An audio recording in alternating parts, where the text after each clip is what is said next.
Good evening, guys. Ito na po tayo sa ating cooking serye. Tas, ang lulutuin po natin today ay shrimp. Ayan, malinamnam na shrimp ito. Tapos, simple lang po yung ingredients natin to. So, for fresh po talaga, lumalangoy pa po talaga ito sa palengke na pinili ko.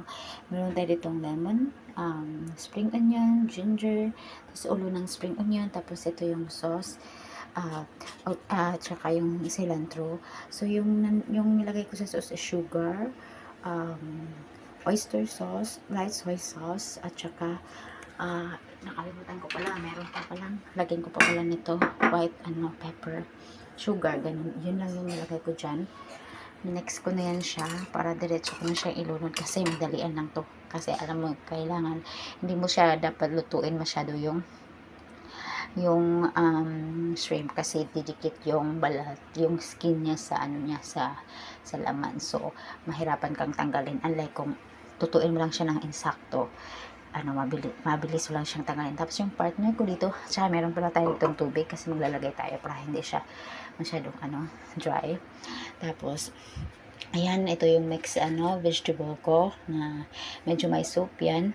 Tapos, nag-boil na po ako dito ng yan, water na may pork. Nilagyan ko na yan ng minced pork. Yun lang po yung dinner. Tapos yan, yung rice.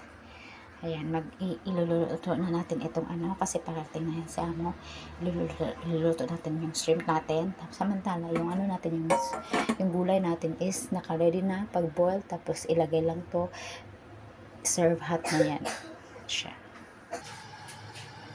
Ayan guys, nagpainit na po tayo ng natin, ng mantika para ilagay natin. At saka, yan, nilalagyan ko pala to ng yan, white pepper.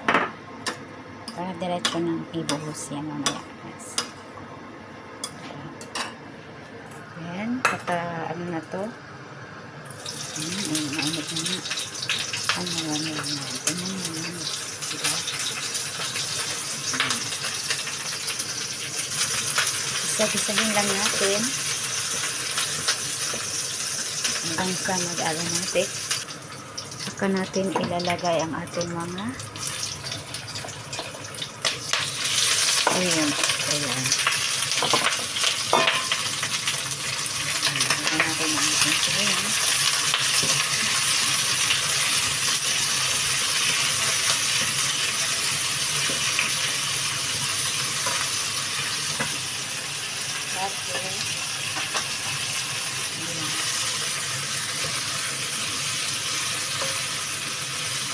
Tapos sasagyan natin ang ating sauce.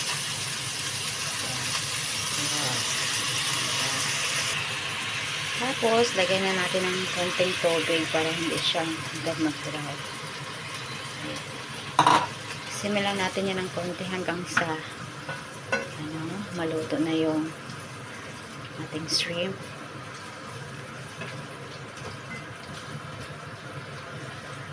Ma-change na yung kulay niya.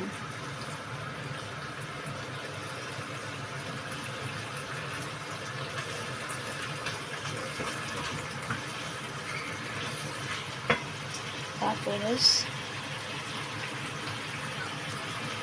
ayan, diba?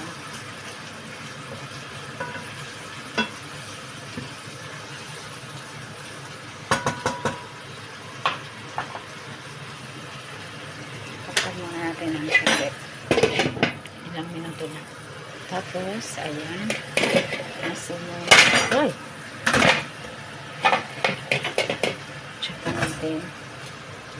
Tsaka natin ilalagay ang ating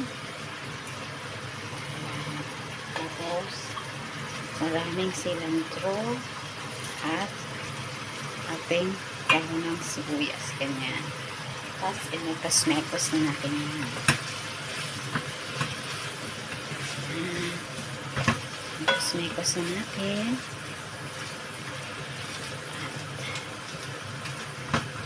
Ayan ba? Ganyan lang siya guys.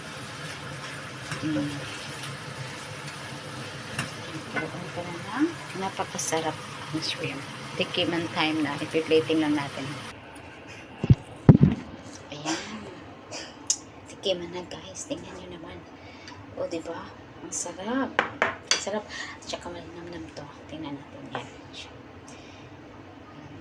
Ang sarap. Tingnan natin. Tingnan nyo naman yung sabaw niya. Kahit sabaw pa naman na. Sobrang sarap. Yung tama lang yung asim at saka yung bango ng cilantro. Talaga. Tingnan nyo yung ano niya guys. Sobrang fresh nito. Hindi na dikit yung ano niya. Ayan. Ayan. Tingnan nyo.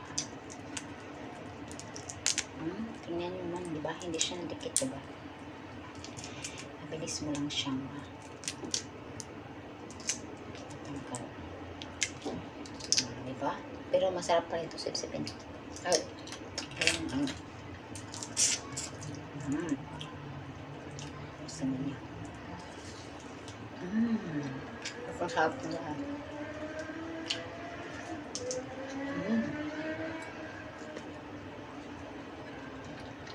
Masarap siya pa rin.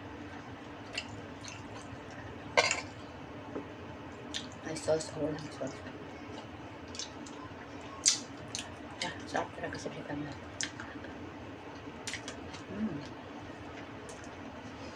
Gusto mo fruto nila. Dahil tatlo lang kami kumakain pero ubos namin to. Ayan. Sarap. Siyempre, ako ang luto. Ako ang nakikinig na. Factor ba ang senta? Wala sa. Sarap na lahat. Diba? Nga mo lahat. Gusto ko. Kaya, sobrang sarap ito. Kaya nitong lutuin. At saka gawin. Ang sarap. Bye!